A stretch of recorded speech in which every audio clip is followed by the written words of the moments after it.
All right, we're going to continue our sermon, our series on seeking God. We'll be in 1 Corinthians chapter 16, starting with verse 8. Seeking God. This week, what are the benefits from seeking God? Last week, we talked about what does it mean to seek God. Next week, we're going to talk about how to seek God. But this week is, what are the benefits from seeking God? 1 Chronicles chapter 16, verses 8 through 14. This is a psalm of David that's found in the Chronicles. Give thanks unto the Lord. Call upon his name. Make known his deeds among the people. Sing unto him. Sing psalms unto him. Talk ye of all his wonderful works. Glory ye in his holy name. Let the heart of them rejoice that seek the Lord. Seek the Lord and his strength. Seek his face continually. Remember his marvelous works that he hath done, his wonders, and the judgment of his mouth. O ye seed of Israel, his servant, ye children of Jacob, his chosen ones. He is the Lord our God. His judgments are on all the earth. Back to 11 and 12. Seek the Lord and his strength. Seek his face continually is where we really want to focus on. Remembering his marvelous works. All throughout the Bible, it talks about seeking the Lord and seeking his strength and his face and his presence. And that's exactly what we're talking about when we say about seeking God, his very presence. So many times in our lives, and you may be in that right now, where you're a Christian and you know you're saved, but just where is God? It just doesn't feel like God is here. Like the closeness we used to have is just not there. Or maybe you've gone so far away from God that you just don't feel his presence anymore. And that's what we're talking about, is seeking him again. Seeking God. I know there's scripture verses that say that no one seeks God and no one looks for God. And we'll get to that later. But we do. We do seek God. One of the things, and maybe I'll present this sometime, there are several rational arguments for the existence of God. And one of the rational arguments is that inside of us, all of us, is the desire to find God. We desire to worship something. Now, that is something that God has put into all of us. We all worship something, all of us. And sometimes that worship is misguided into worshiping self or money. It could be worshiping another god, another idol, or that desire can be channeled into actually finding God. I highly recommend this. I got the app if you want to look at it. It's called The Chosen, and it's a TV series put together by crowdsourcing, and if you don't know what that is, I'll explain it to you later. It's very professional. One of the things that it shows in this TV series, and there's been 2 seasons, and they're working on season 3, and it's only through streaming. You can't find it anything else. So if you've got Roku or Hulu or something like that, you can get it, or you can get it on the internet. But it's called The Chosen. One of the things that you see right away is it shows more of the humanity of Jesus. which is awesome. We tend to forget that he was fully man, fully God, fully man. And you see the godhood in him through it, and I'm sure we'll see more of it as it goes. But it does show the more of the human side of Jesus in this series. But you also see, being human, how connected he wanted to be with other humans. And how involved he was in all their lives. We forget so many times, we read the stories, and I know I do, maybe you don't, I do. I forget that these were real people that were around Jesus every day, who had everyday life problems. Peter was married and had a wife and had to leave her. You don't think there were some issues there? James and John left their job, their business. You don't think there might have been some issues? Some of the disciples were very flawed people when they came to Jesus.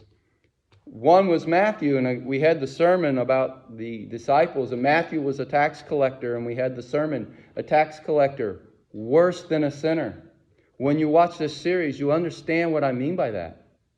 And it's the absolute truth. The disciples themselves didn't even trust Matthew. So much so that they gave the money over to Judas instead of Matthew would have been the logical choice. But they didn't trust him. And so all the things that come with human life, but they had one thing that brought them together and melted them together. And all of them were seeking God. All 12 of them, and actually there were more than that followed Jesus at the time, but we focus on the 12. They were seeking God. So let's look at the benefits of seeking God. There's 12, and I don't have my glasses on, so I can't see the clock. You guys are in trouble. All right. One time, preacher was preaching, and the pastor looked at his watch, right? And he went back down, and the little boy asked the mom, she goes, "What does that mean?" The mother said, "Absolutely nothing. Doesn't mean anything." You know, when a preacher says, just one more thing, you still got 20 minutes. You're still going to preach for 20 more minutes. Time is not, don't worry. I know I got 12 points. We'll go through them fast. You will still get out at the same time. Seeking God and his strength and his face. To desire God's presence in your life, in your everyday life, to feel him every day, to know that he's there. Now, he's always there. And the issue is never God. It's always us. And the question is always, and we talked about it a little bit last week, the question is always, where is our heart? Where is our mind? Not where is God? And once you're a Christian, he indwells you and he speaks to you every day, whether you're listening to him or not. So where is my heart and where is my mind? So I can feel the very presence of God. Do I desire him? That's the question. What is it that I desire? We just read in Matthew chapter 6 there. Later on in other passages there and other places, I think it's Luke actually, in the same topic, the people saw that Jesus and the disciples were gone. Now remember, he had just fed 4,000 of them, and he just fed 5,000 of them. And so they started gathering around, everybody, everywhere. You start feeding people, they show up. That's fact of life. And so they were gathering all over the place. And Jesus and the disciples went on the other side. Jesus went first, and then they saw that the disciples went, and they were on the other side of the lake. So they all got boats. And they all went over the other side of the lake. And they came to Jesus and they said, "Hey, where did you go? Why did you leave us?" And Jesus, even though he was happy that they were there, scolded them because he knew what was in their heart. And he looks at him and says, and I'm paraphrasing, "You're only here because you desire food. You didn't come looking for me. You came looking for the food. You came looking for what I could give you. You came looking for what satisfies you." Then he goes on to the rant of, "If you're not willing to eat my flesh and drink my blood, you're not worthy to be my disciple." Hard sayings. One of the things you'll learn if you really study the Bible is that God is not soft. He's in your face. And Jesus, even though he came with love and understanding and compassion, was in your face. And he called them out. And so the call out is still there. What is it that you seek from God? Do you seek him? Do you seek his presence? Do you desire to know him? What are your prayers? Are they all about you and what God can give you? Is it all about your problems and your issues? Or do you ever pray and say, "God, I truly want your presence in my life. God, show me you in my day." Is there depth and a desire to know God? Or is it shallow and the desire to get what you can out of God? And Jesus was not playing that game. I'm going to tell you right now, he doesn't play that game now. And so the question was last week, and it still becomes, when you come to church, what are you seeking? What satisfies you? What you desire? I need this, and I need this, and I need this. Are you coming to truly seek God? Is it, Paul had the same issue. I'll get to the 12, I'm sorry. Paul had the same issue. He writes in Corinthians and he talks about the Lord's Supper or communion. And he said that people were having meals, great meals, and eating and having basically a party during the Lord's Supper. And that's why we get in 1 Corinthians what it's supposed to be. And that's why we read that scripture when we have communion. But he's scolding them. Because he says, can't you eat at home? They've lost completely of what the real meaning or the real desire, what you're really seeking during communion, or what you're really seeking when you come to church. They thought it was a time of fellowship and a time to pass bread and have a party. And some had elaborate meals that they brought, and the poor didn't have much. And they were complaining about how they didn't have much and the rich had more. And you both missed it. It's about God, not the meal. And so is our church, and so is our life. And the Christian life is the one of desiring the very essence, the very presence of God in our lives. Seeking Him every day, in every situation. That's why in Matthew 6:33 it says, seek ye first the kingdom of God. Then all these things will be added unto you. Don't worry about what you have to eat, or where you're going to sleep, or what you're going to wear. May I say, don't worry about your health. Worry about whether I desire God or not. Worry about what am I doing for the kingdom. Then it says, narrow is the way. Very few people grab a hold of that. Very few people live that way. Broad is the way to destruction.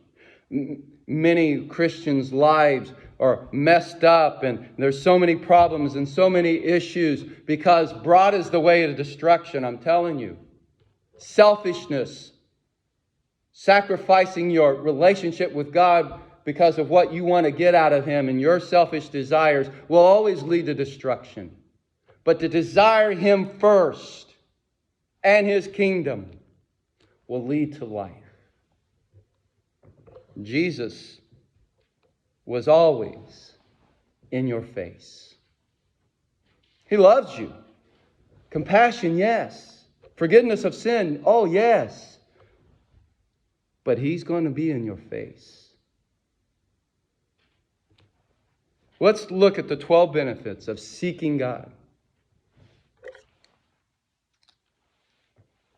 Number 1, you will find Him. That was last week, and it's true this week.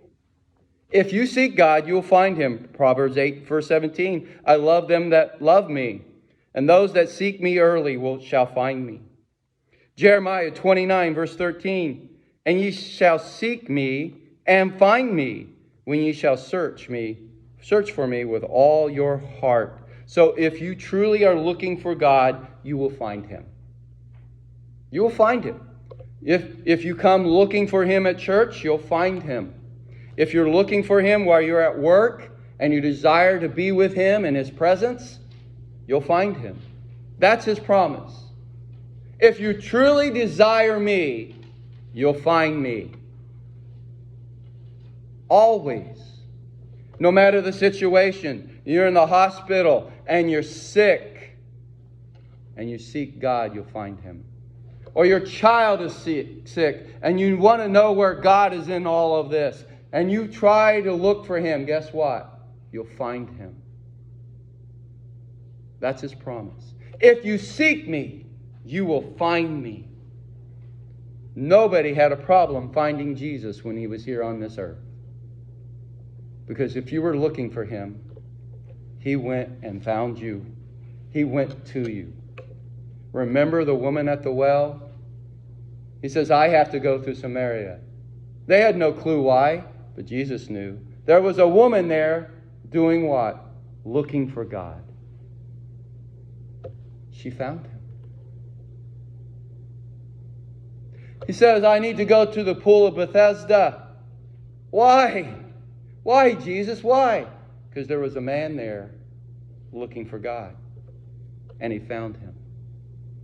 If you're looking for Him, if you truly desire Him in your life, you'll find Him. Number 2, you will find life. I just talked a little bit about that. Jesus said, I've come not to just give you, life, but abundant life. More life than you can deal with. Bubbling over and overflowing. See, the world thinks they're living life, but they're not. The Bible says they're dead. I remember when I worked in the factory, and people would invite me to the bars and stuff on Friday nights, and that seemed to be the big thing. Hardly anybody could wait. Not much work would get done on Fridays because everybody was all excited about getting their paycheck and going to the bar on Friday night. And that's all they talked about all day Friday, going to the bar. And I would be invited. Let's go to Poplar Street, Mike. Go to Poplar Street. No. And they always say, come on, Mike, live a little. They think they're living. And sometimes Christians can get the same thought. They can think, I'm really living life. You're on the road to destruction. Those who desire God, who seek God, have more life than they know what to do with. Amos chapter 5, verse 4. For thus saith the Lord unto the house of Israel, seek me, and ye shall what? Live. Truly live.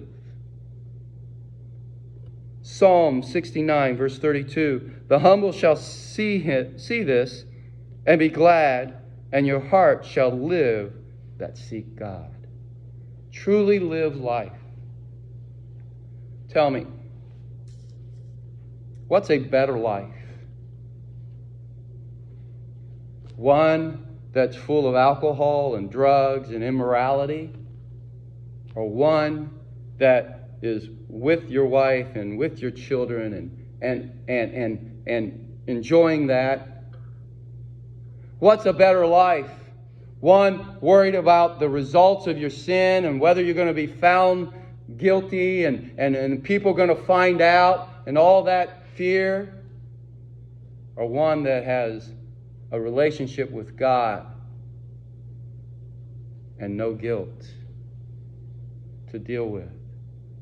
Jesus said, if you're heavy laden with burdens, come to me. My yoke is easy, my burden is light. Something like that. I messed it up, but you get the point. Because truly seeking God is life. When we get to heaven, do you understand that when we get to heaven, it's all going to be about God? It's not going to be about us at all. So why don't we just practice it now? Let's start getting there now. Heaven on earth is when you seek and desire God. Number 3, you find strength.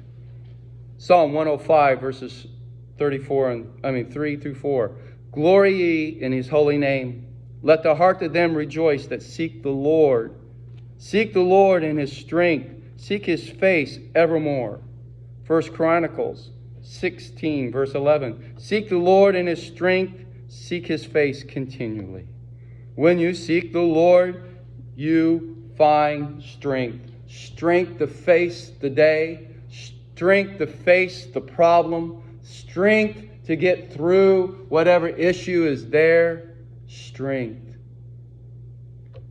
He is our strong tower and always will be. He's our strength. And when you seek him, he will give you strength.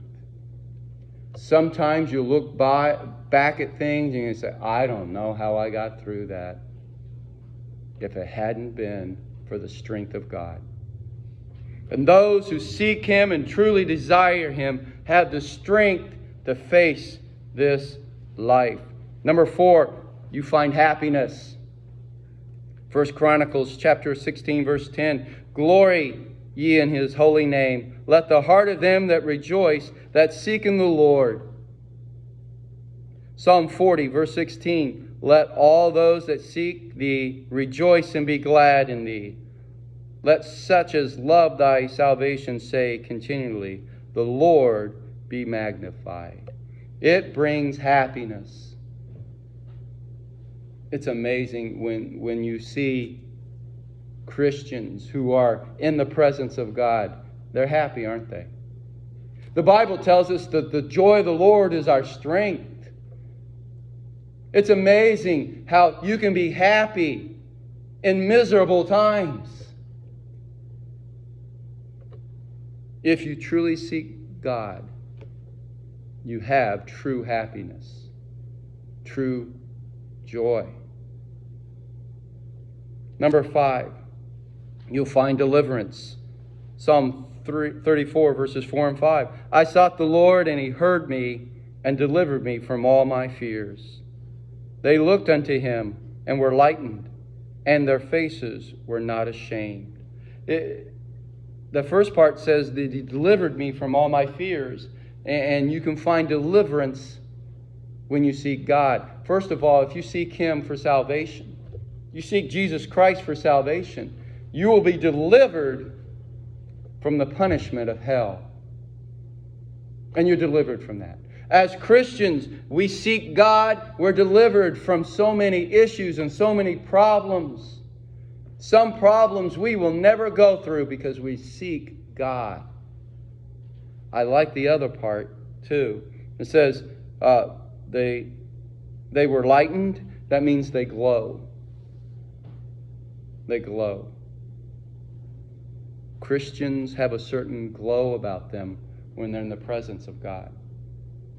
They do. They just lighten up. And they light up a room. Are there not certain people you like being around because they're just happy, joyful people and they light up a room? That should be every Christian. Well, life is hard and it's difficult. But if you're seeking the Lord and His strength, you'll be delivered. And your face will show it. There'll be a certain glow about you. Verse number 6, you'll find understanding, wisdom, and knowledge. Proverbs 28, verse 5, evil men understand not judgment, but they that seek the Lord understand all things. Proverbs chapter 2, verses 3 through 6, yea, if thou criest after knowledge, and liftest up thy voice for understanding, if thou seekest her as silver, and search for her as hidden treasure, then shalt thou understand the fear of the Lord, and find the knowledge of God.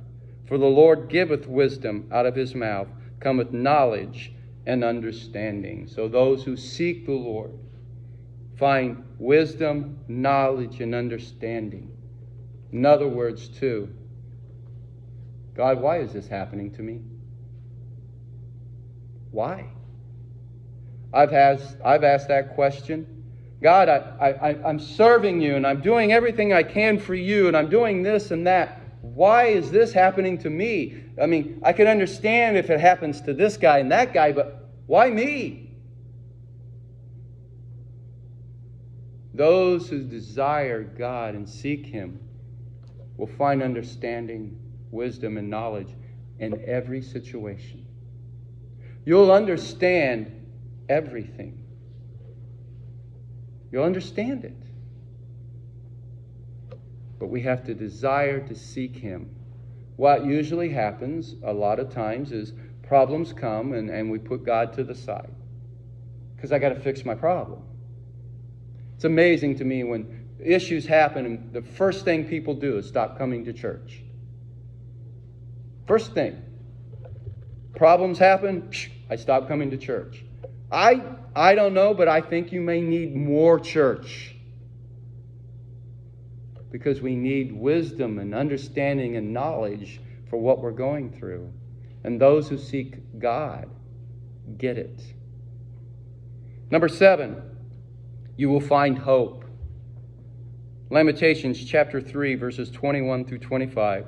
Thus I recall to my mind, therefore I have hope. It is of the Lord's mercies that we are not consumed, because His compassions fail not.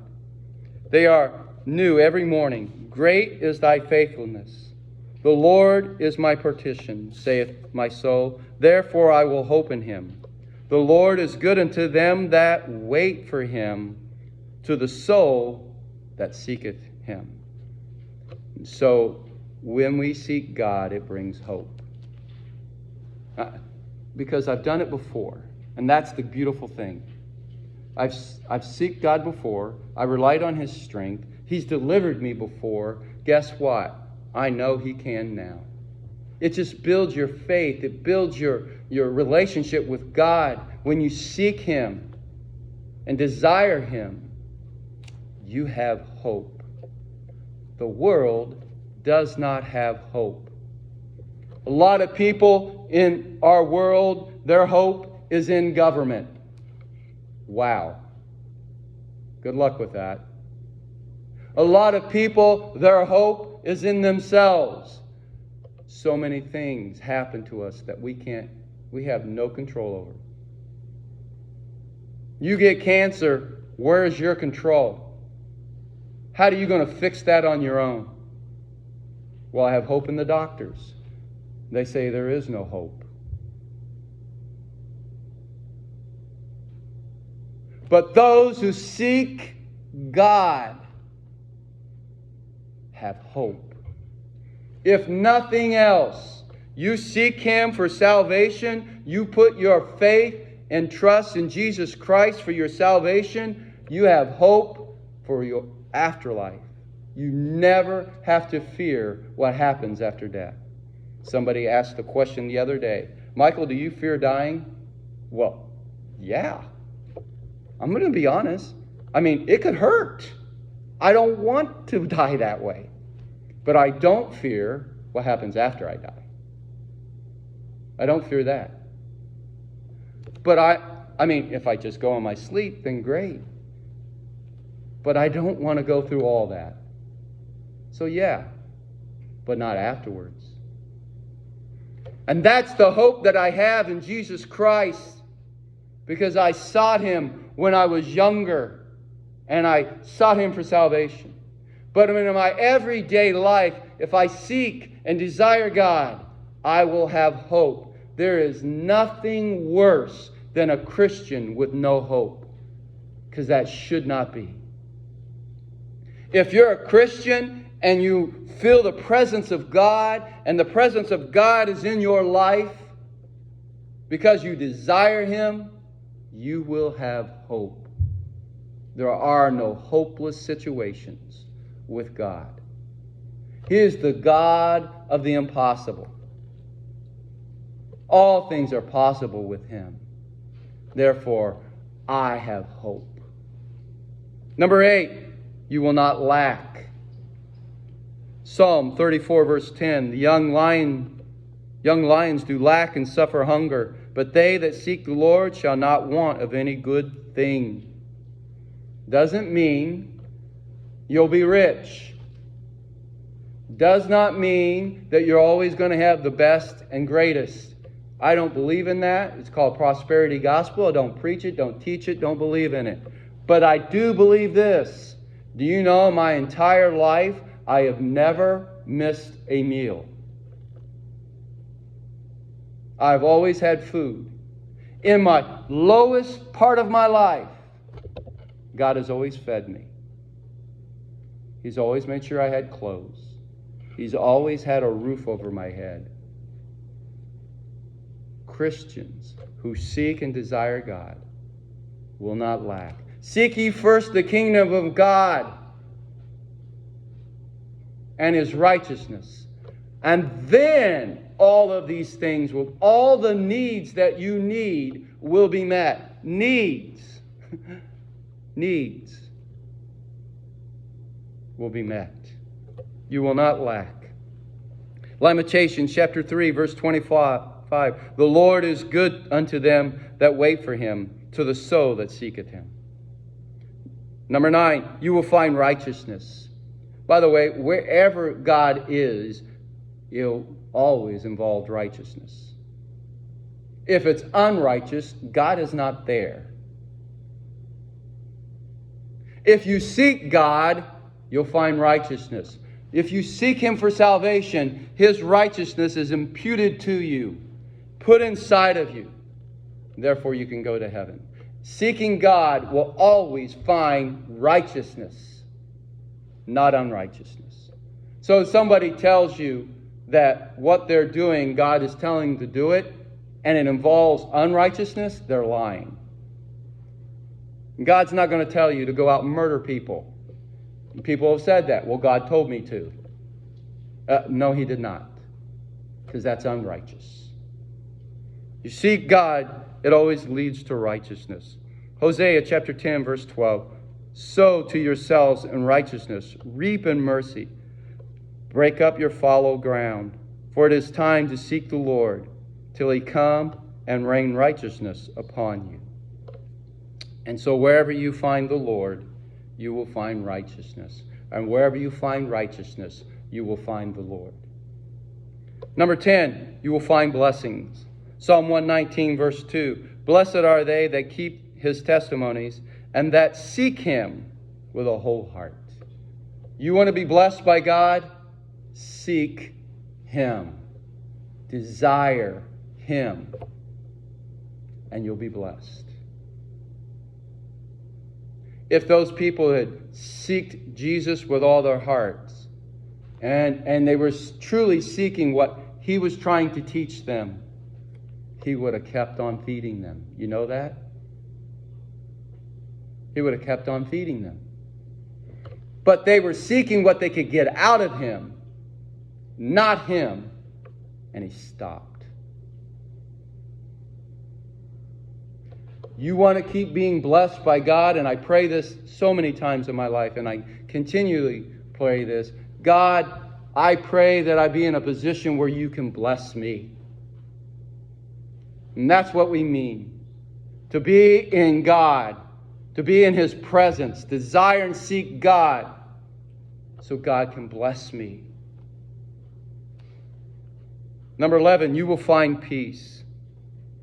Isaiah 51, verses 1 through 3. Hearken to me, ye that follow after righteousness, ye that seek the Lord, look unto the rock whence ye are hewed, and of the hole of the pit whence ye are digged. Look unto Abraham your father, and unto Sarah that bare you. For I called him alone, and blessed him, and increased him. For the Lord shall comfort Zion. He will comfort all her waste places. And he will make her wilderness like Eden, and her desert like the gardens of the Lord. Joy and gladness shall be found therein, thanksgiving and the voice of melody. And all that comes, all that peace and all that harmony comes by seeking God. It's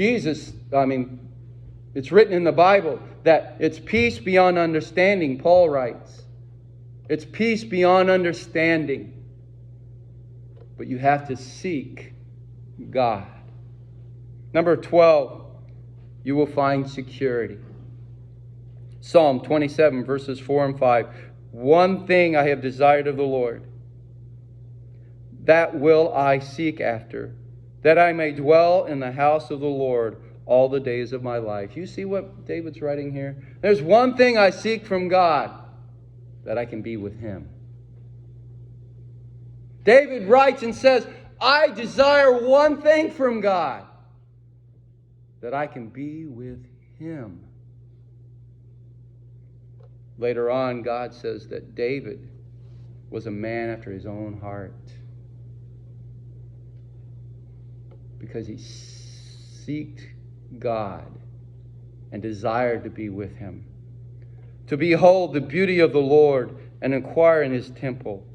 For in the time of trouble he shall hide me in his pavilion. In the secret of his tabernacle shall hide me. He shall set me up upon a rock. When you desire God and you seek God and you're in his presence, you are secure. Secure. Nothing can get to you. Nothing and no one. Nothing will happen to you that God doesn't want to happen to you. You are secure. There is security in seeking God. Jesus illustrated it for us this way. Matthew chapter 13, verses 44 through 46. Again, the kingdom of heaven is like unto a treasure hid in a field, the which, when a man found, he hideth, and for the joy thereof goeth and selleth all that he hath, and buyeth that field. All right. Again, the kingdom of heaven is like unto a merchant man seeking goodly pearls, who, when he had found one pearl of great price, went and sold all that he had and bought it. The kingdom of heaven is like unto this. A man finds a treasure. He hides it, goes and sells all he had so he could buy that treasure. In other words, totally committed to having that.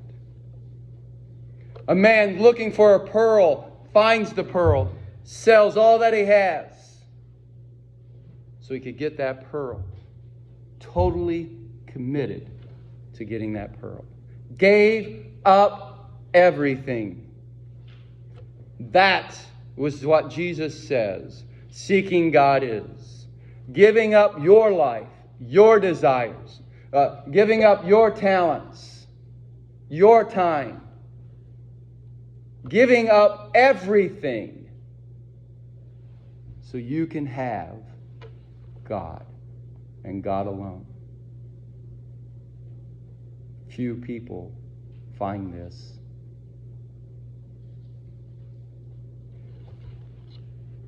Is seeking God that important to you? If so, the benefits from seeking Him is beyond anything you can find in this world. Anything this world has to offer you is nothing compared to what God has in store for you when you seek Him. And it's so important to you. Your own life, health, money, possessions do not matter. What matters is God, that treasure. Those are His own words, Jesus Christ Himself saying the kingdom of heaven should be that important to you. Being in the very presence of God should be that important to you.